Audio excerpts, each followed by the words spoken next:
We now have seen 40 Days for Life, spread to 44 countries, 715 cities in 44 countries. And we need to support one another, we need to pray for one another, and we need to learn from each other. Because the attack on the dignity of the human person is not a British problem, it's not an Irish problem, it's not a French problem, it's not an American problem, or a Nigerian problem, or a Russian problem. It is a fundamental problem of the influence of evil in all of humanity, that we can turn to the most innocent, the most vulnerable, the most beautiful, and enforce our will on that beautiful place that God chose to send his son through in the womb. And now the womb is statistically the most dangerous place in our world. And your presence here represents your refusal to accept that and to stand up for the dignity of the human person. When I came to speak in London in 2012, I was very excited, and I had prepared my talk and my notes and everything. And when I was leaving, a gentleman said something to me that really stuck with me for years.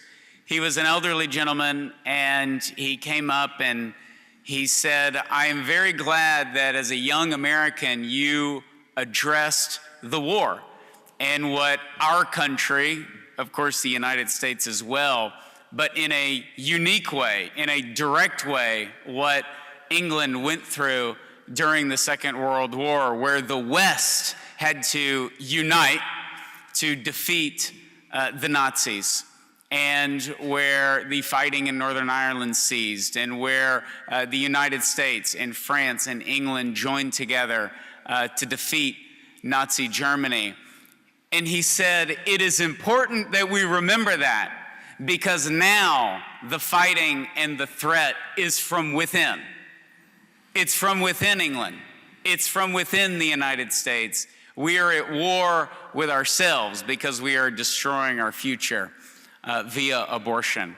And I thought it was a very telling statement, a very accurate one, and one that we need to remember here today, that we are here representing different countries, but we are bonded together in our defense of the most basic, fundamental right. There are people in here who represent countries that it wasn't long ago where they lived under the dictatorship of communism. And persecution is something that our Lord guarantees for us. And that persecution for many of you is not something that is buried away in the history books. It is something that has been very recent. I think as we come to a conference like this, we can't cover every single topic and send everybody forth to go and improve your pro-life efforts and improve your 40 Days for Life campaigns. But if there is something, if there's a basic thing that we need to cover, it is that, number one, to have a great 40 Days for Life campaign, the first thing you have to do is to apply to lead a 40 Days for Life campaign. That is step number one. And the application process is part of the discernment process. It's like deciding who you're going to marry or whether you're called to be a priest. Part of the preparation is the discernment itself. And so applying to lead a 40 Days for Life campaign is number one. Number two is actually going through the training, and the training can be adapted to whatever part of the world that you are in, but we have had 40 Days for Life campaigns in 715 cities, and the new training that Robert and I and Steve Carlin and Catherine filmed, we filmed it in the now closed Planned Parenthood abortion facility where 40 Days for Life first began back in 2004. We are sitting in the boardroom of where Planned Parenthood would meet to increase their abortion numbers. And that's where the training is done to give that obvious witness of the power of prayer and that abortion can end no matter where you live. And so we just updated that training in December. And using that training is to your advantage on every aspect of leading a campaign, from dealing with churches that want nothing to do with the pro-life movement to dealing with hostile media. We take you A to Z. And so going through the training is number two. And number three is the most important, and that is to keep perspective. To keep perspective. The devil wants to isolate us. He wants to discourage us.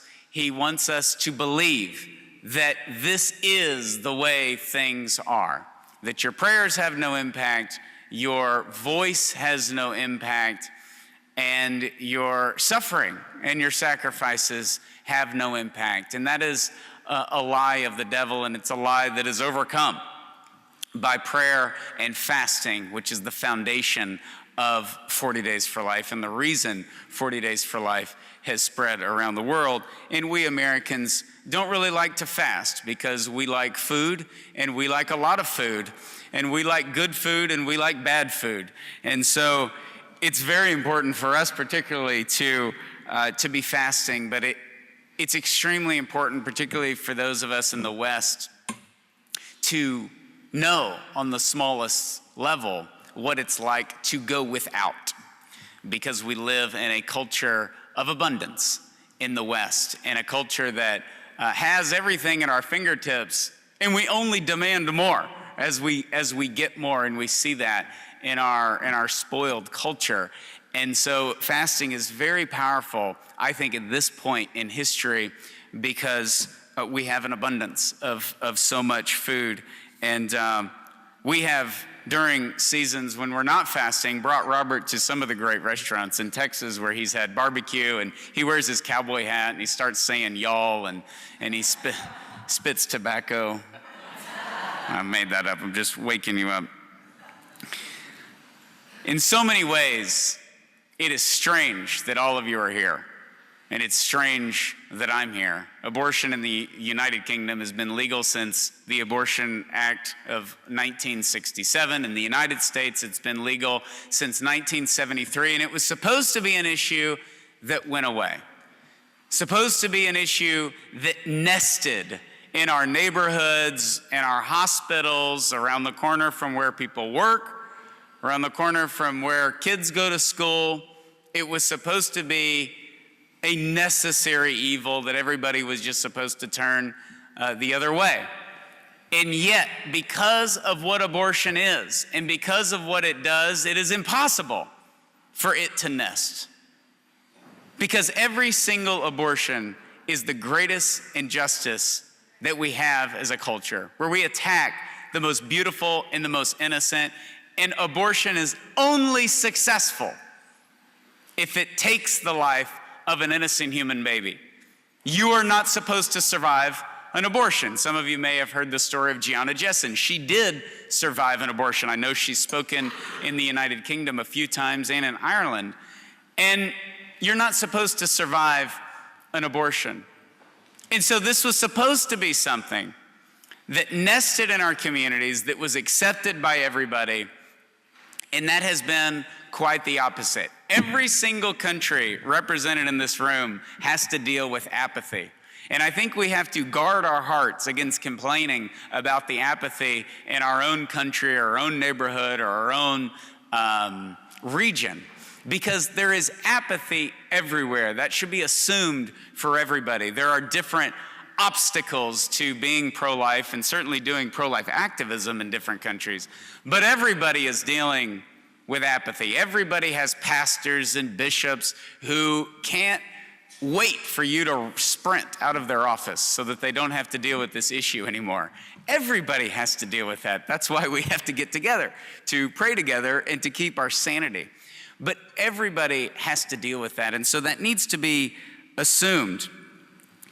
But the reason that this is still certainly the most controversial issue in the United States, and still a relevant issue in most of the world, is because in order to support abortion and endorse it and promote it, you have to ignore science, you have to ignore Christianity, and you have to ignore reason. And the pro-abortion position is perhaps the most anti-science and anti-intellectual stance that exists and that is acceptable in our modern era. And when you confront it, because intellectual dishonesty has to be confronted, and the attack on the human person has to be confronted, it has to be publicly opposed. When you do that, you call to mind the madness and the craziness that is required for abortion to thrive in a culture. Because we're either wasting our time, and abortion doesn't take the life of an innocent human baby, and life doesn't begin at conception, and we really are a bunch of religious fanatics that have no clue and have never read a book, and we all need to go home. We're wasting our time. It either has to be that, or abortion does what it says that it does and ends the life of a human being, completely unrepeatable.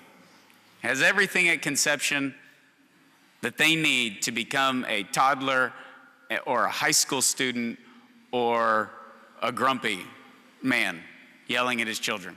Everything is there genetically at conception. And if that's the case, then abortion really is what Mother Teresa said it was to the UN, which is the greatest destroyer of peace in our world. If abortion really takes the life of an unborn child, then it is the greatest destroyer of peace in our world, because there's not a more beautiful bond than the bond between a mother and her child. And that is obviously why we are here.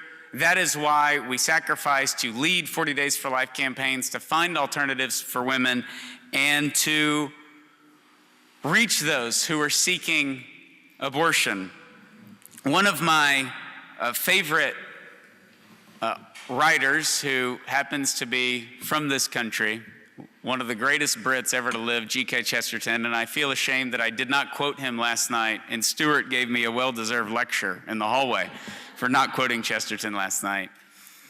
But Chesterton says, when you reject the supernatural, it is only a matter of time before you reject the natural.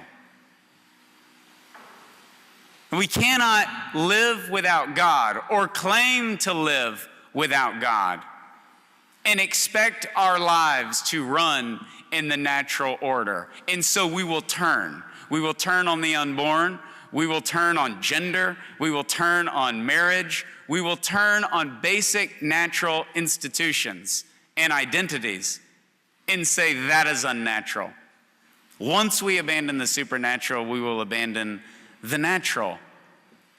This was highlighted for me as we talk about today keeping perspective of why we do what we do, because anybody can lead a pro-life effort, I believe, for a month or a couple of months, because this is the greatest injustice in the world. Just on energy or caffeine alone, you could keep going. But we have to sustain that to change the culture, to change generations, and to end this injustice, because it can happen. We've seen over half the abortion facilities in America close over the last 25 years. In Texas, in the last 5 years, we have gone from 50 abortion facilities to 20 in just 5 years. And so we have to know that it is possible, but we also have to be reminded of what it is that we're up against. And there was a very famous story that came out of Texas about a young couple. And this couple found out that they were pregnant. It was a 19-year-old and 20-year-old boyfriend and girlfriend. And the girlfriend talked to the boyfriend, and they decided as a couple that he would jump on her stomach to have a forced abortion in her living room. And so they did just that. And this young mom gave birth to not just one baby, but it turned out that she had twins. And these two twins were then born prematurely and died in front of her on her living room floor. The boyfriend was charged and convicted of double homicide and is now serving 2 life sentences back to back in a state prison in Texas. And when the judge handed down his sentence, the mom was in the front row pleading, screaming, and crying, saying, "Take me to jail too. Take me to jail too," pleading with this judge.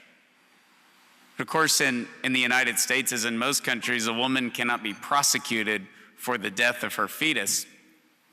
And so she was not going to go to jail. That was never going to happen. And to this day, that mom, this was 10 years ago, visits the gravesite of those 2 twins. What is telling for us in this room is the response of Planned Parenthood Federation of America, who had an abortion facility in the town where this occurred. And the cold reality that we have to combat when we lead a 40 Days for Life campaign, because Peter Durkin, a fallen away Catholic who was the CEO of Planned Parenthood Gulf Coast at the time, was asked about this situation because it became a national media story. And his only response was he coldly said, "It is a shame they did not know all of their options." It is a shame that they did not know all of their options, which there isn't a language barrier there. I can translate it for you. We could have killed her children for her, and it wouldn't have been messy, and her carpet wouldn't have gotten dirty, and there wouldn't have been a court trial, and there wouldn't have been a sentencing, and there would have been no tears. It would have been clean, it would have been safe, it would have been legal, and it would have been the same results, which is 2 dead babies.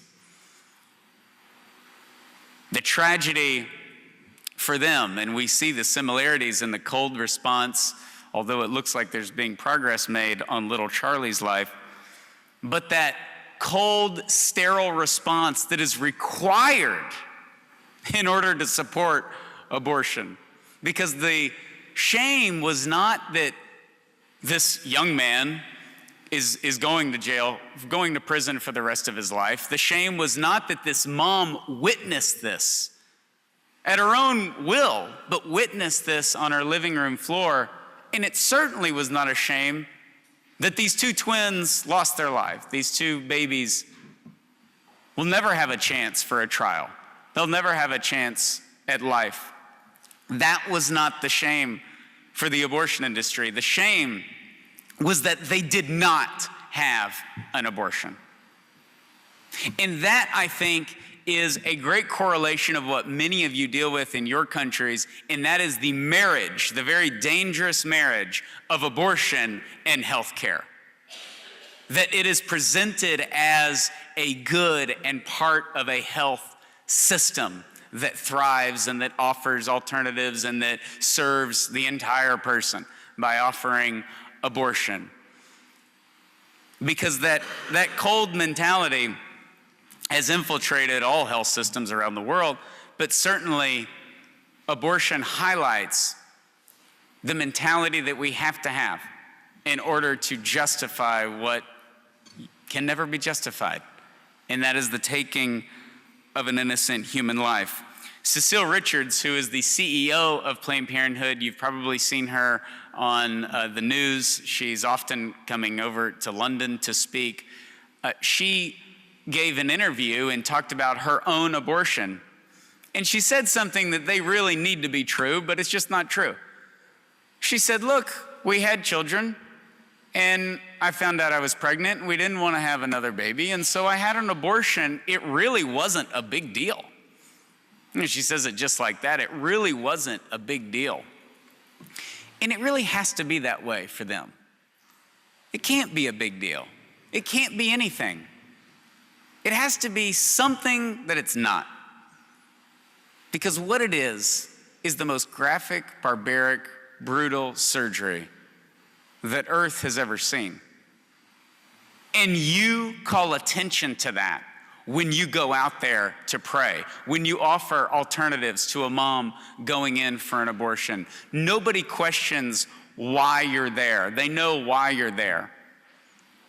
And yet you offer that hope and that love and that mercy and that truth at the most crucial moment. And that has to be our perspective, is to know our enemy, know the mentality that we're up against, because it's a very cold mentality from the abortion industry, and it's often a very fearful or ignorant mentality from those that are seeking abortions. They either don't know what they're doing, or they do know what they're doing and they feel completely alone. Nobody grows up wanting an abortion, and nobody grows up wanting to work in the abortion industry. And so we have to know what we are up against when we go out there and when we recruit and when we ask pastors to be part of this and when we try to get more volunteers to sign up for hours, because being in the pro-life movement gives you a rare opportunity where you can help save a life by giving an hour a day or an hour a week or an hour a month or whatever it is, to go out there and to peacefully pray. And there are not many opportunities in our world where you have the chance to do that. But you don't have the chance to do that unless you're asked. And 40 Days for Life is nothing more than an invitation to help save a baby from abortion. And in order for somebody to be asked, the 750,000 people that have participated in 40 Days for Life, they were all recruited by local leaders. And 90% of 40 Days for Life local leaders do not have their own pro-life organization. They are individuals. They're stay-at-home moms. They're retired Army colonels. They're dads that work. They do so many other things.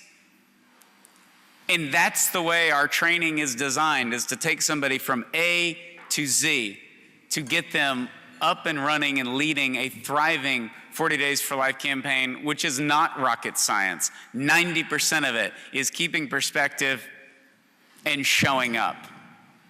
And when you do those things, others will follow. You know, there's a great story of the mom in Southern California. She went into one of the largest Planned Parenthood abortion facilities in California, and she had the needle in her arm, and she just laid on the table and she was looking up at the ceiling, bracing herself for the abortion.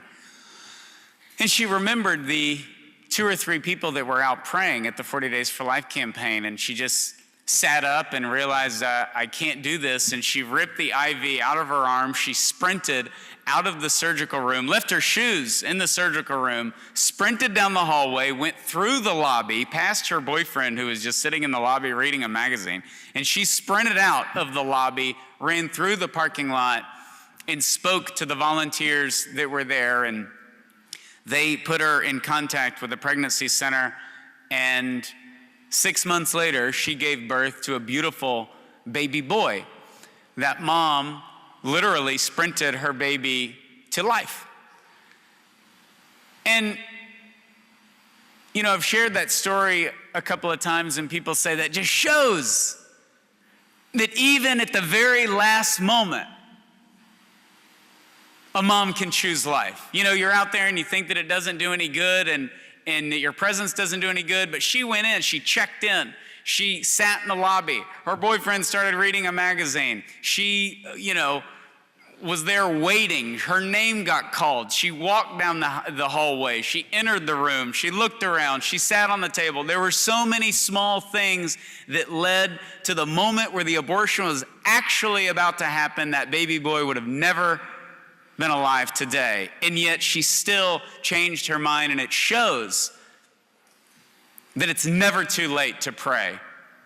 That while this is the last line of defense for the mom, it's still never too late. And it does show that. But for the people in this room, the story should have a completely different view. For us in this room, we can point to the fact that there were not 400 people out there praying. There weren't 6 bishops and 18 priests. There weren't droves of different organizations who were out in the streets. There weren't microphones set up and signs everywhere. There were 2 people. And those two people were recruited by Alejandra, the local 40 Days for Life campaign leader. And they signed up for their hours, and maybe maybe one of them was skipping their hour and somebody else had to fill it. Whatever it is, there were only two people. And we know in this room that it is hard to get two people to go out and to do something for life. And that little effort, which in your mind may be like, nobody is getting involved, nobody, it's different in my country. We hear that all the time. It's different in my city. We can't do this in our city. And everybody says that. And it's just natural, right? I complimented Robert one time when, before he worked for 40 Days for Life, he was leading campaigns, and I saw an article. I forget who put the article out, but Robert, I didn't know that they did this, but it's kind of neat. Robert was ranked one of the top 10 most influential Catholics in England.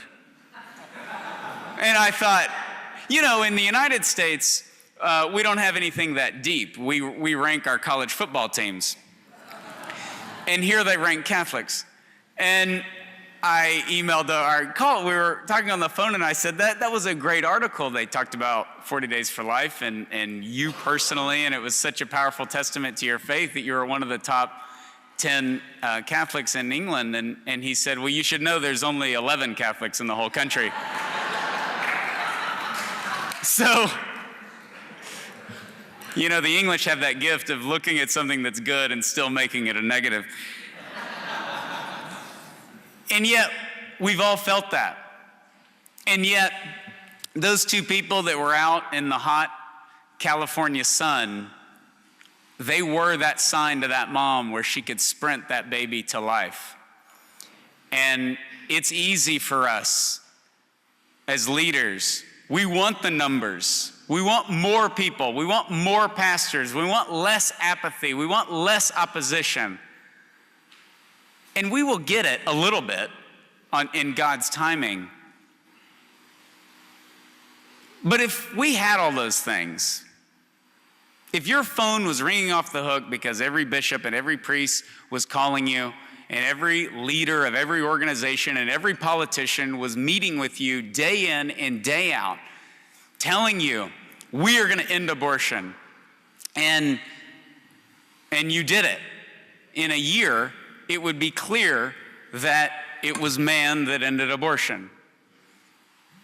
And yet when we see the 86 abortion facilities that have closed following 40 Days for Life campaigns, 2 of those here in London,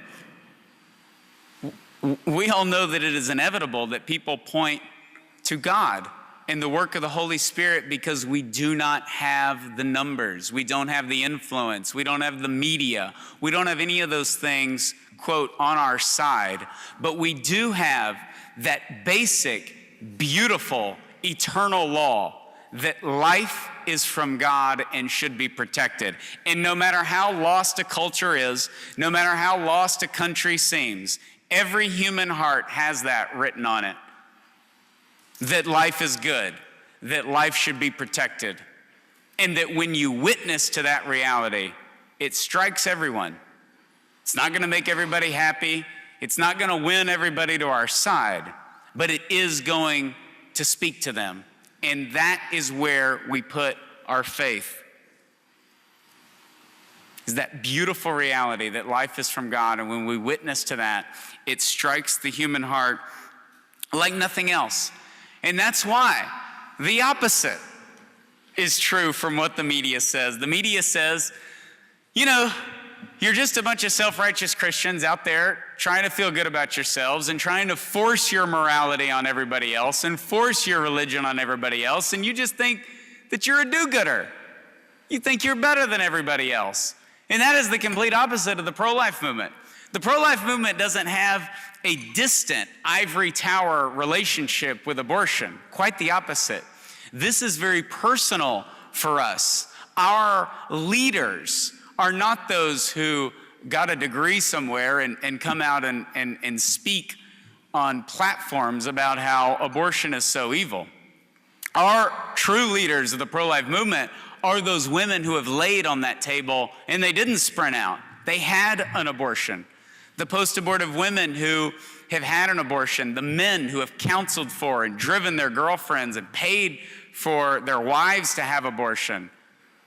Those abortion facility workers who have had a change of heart and left their jobs, like Abby Johnson, who came to the United Kingdom a couple of years ago during our visit. She walked into my office in October of 2009, and she was the 2008 Planned Parenthood Employee of the Year. And the most powerful voices who you will hear from later today, the doctors who have actually done abortions. This is not something distant from our heart. This isn't something that we're not looking down on society. Quite the opposite. We are the sinners. We are the wounded who, by the grace of God, can see this issue clearly for what it is and will not fall for that lie that if we reject the supernatural, we will reject the natural. Because it's true the other way, that if we accept the supernatural, if we repent, if we move forward, it is very clear to see the natural. That's why the pro-life movement is not a movement of self-righteous Christians, it's a movement of converts. And because it's a movement of converts, it is a movement of hope. And you do not see that on the other side. Last night I mentioned, the March for Life and Nancy Keenan, the head of the National Abortion Rights Advocacy Group, saying, they're all so young. And in the United States and over here for sure, the pro-life movement is young. It's young and it's growing, and the growth in the United States has been rapid. But that's because the conversion rate only moves in one direction. There aren't moms who had 6 children, who ran a pregnancy center, and then at 55 years of age discover that abortion is the answer to a lot of prayer, and they need to have a conversion and write a book and share their testimony about how they went from being a pro-life mom to an abortion facility director. You don't see those testimonials.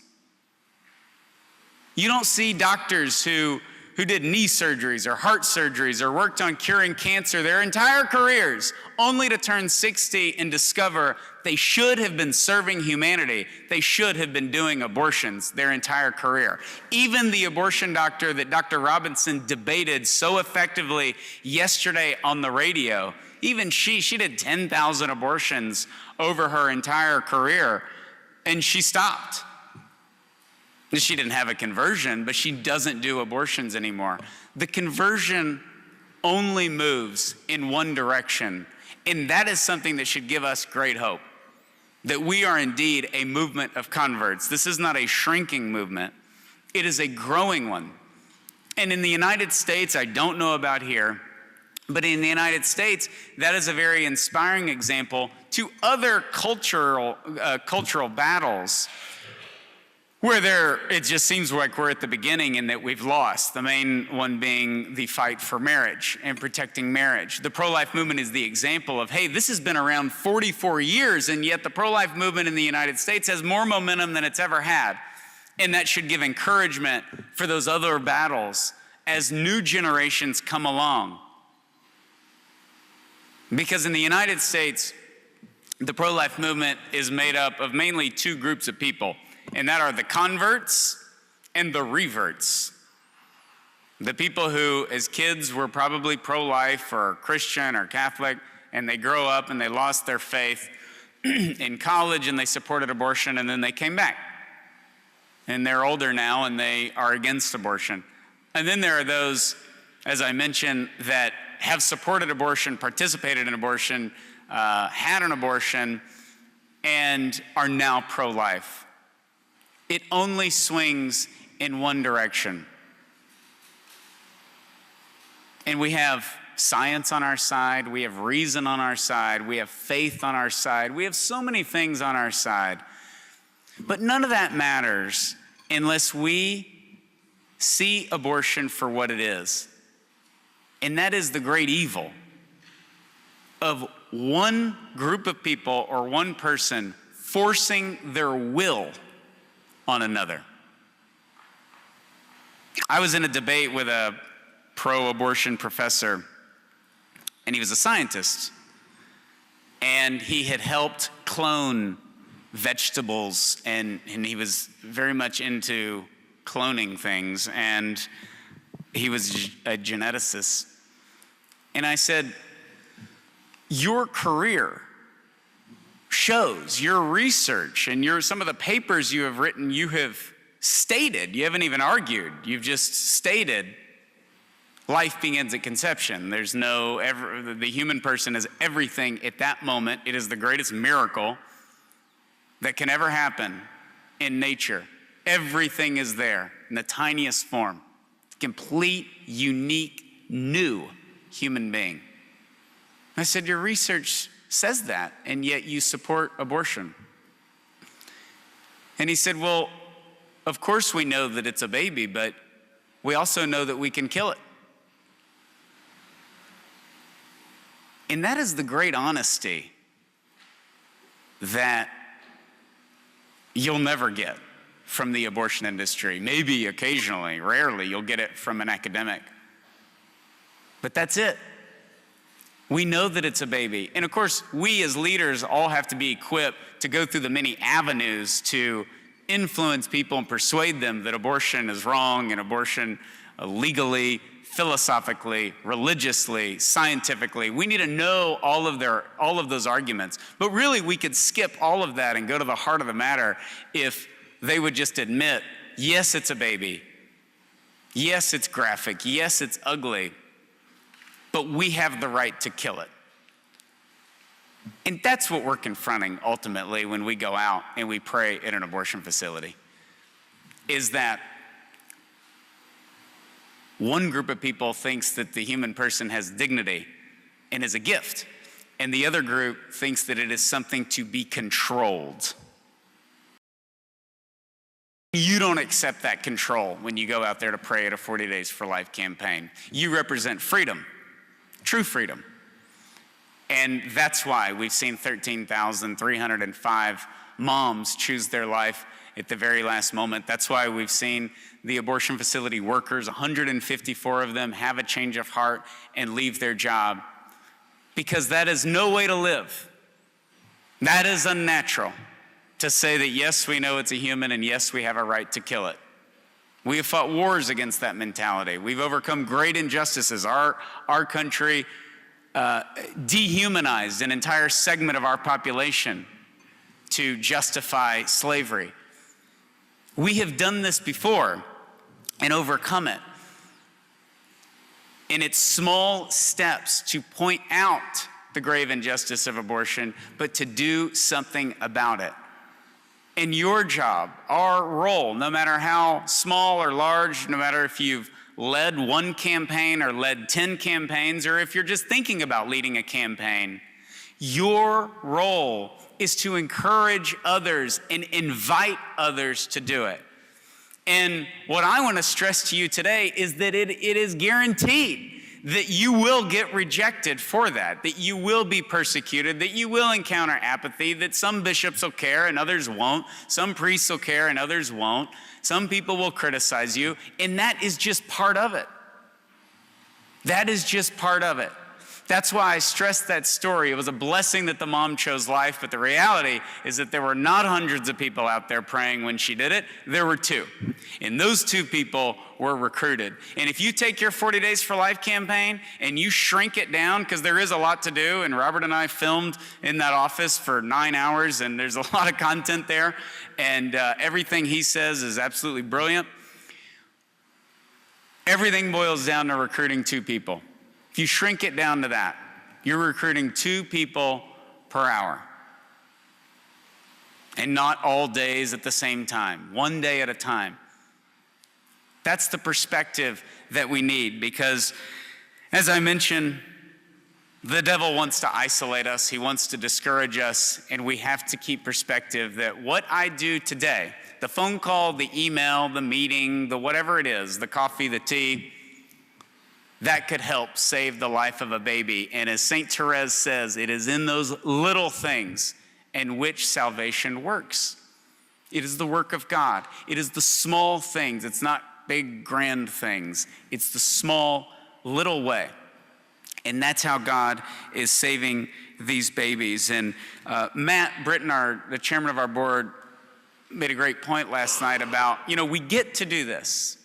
We get to do, of course, you don't always feel that way when you have the media, slamming you into the ground head first. But we do get to do this. It's a great honor. It's a great privilege. And it is a great responsibility. And I'm always reminded of a good friend that I had. Her name was Susie Calvi, and she was one of our best sidewalk counselors. She was feisty but sweet, and she just, women would turn away all the time from Planned Parenthood, but she would go out there on abortion days, and we know of 6 babies at least that were saved because of Susie's efforts. And she participated in the first ever 40 Days for Life campaign. She went through the sidewalk counselor training and then went right out there and saved 6 babies, one campaign. It was unbelievable. Just a great new sidewalk counselor. And she was suddenly, after getting engaged to her wonderful boyfriend, who was also a sidewalk counselor, she was diagnosed with a very rare aggressive form of cancer. And she passed away in a span of 3 months. She actually got permission and got married in the hospital. Just 2 days before she died. And, one thing that I learned, her being a close friend of Mary Lisa and I, was that her family never really got why she was always going out there. She was they were kind of worried about, you're out there and you're on the street, and they didn't, as we would say, they didn't get it, right? And yet after she died, God used her death to sort of show the beautiful life, the short, beautiful life that she lived, dying at the age of 20. And her dad started a scholarship in her honor for sidewalk counselors that attend Texas A&M University. And he just, went all in and was just so enthusiastic because he sort of discovered and celebrated in a whole new way how special his daughter was. And Susie was like everybody else. She was recruited by somebody. She went through the training and she went out there, and there are 6 now teenagers alive today because she was a sidewalk counselor. And that's the perspective that we have to keep, that we get to do this. There's so many things we could do with our time and our energy and every hour of every day. But if we take part of our life, because we do have lives and we have to function, take part of our life every week, no matter what you can give, because you have many other obligations, and we dedicate it to helping save an unborn child, we will never regret that time spent. And that's why prayer has to be our foundation. I talked about that last night. We have to be praying. It has to be our foundation because all of us are sinners and are dependent upon the grace of God. And if we stand up to our culture and the evil of abortion, we have to have that silence with God. We have to be living a life worthy of Him so that we can witness Him in the darkest corners of our culture.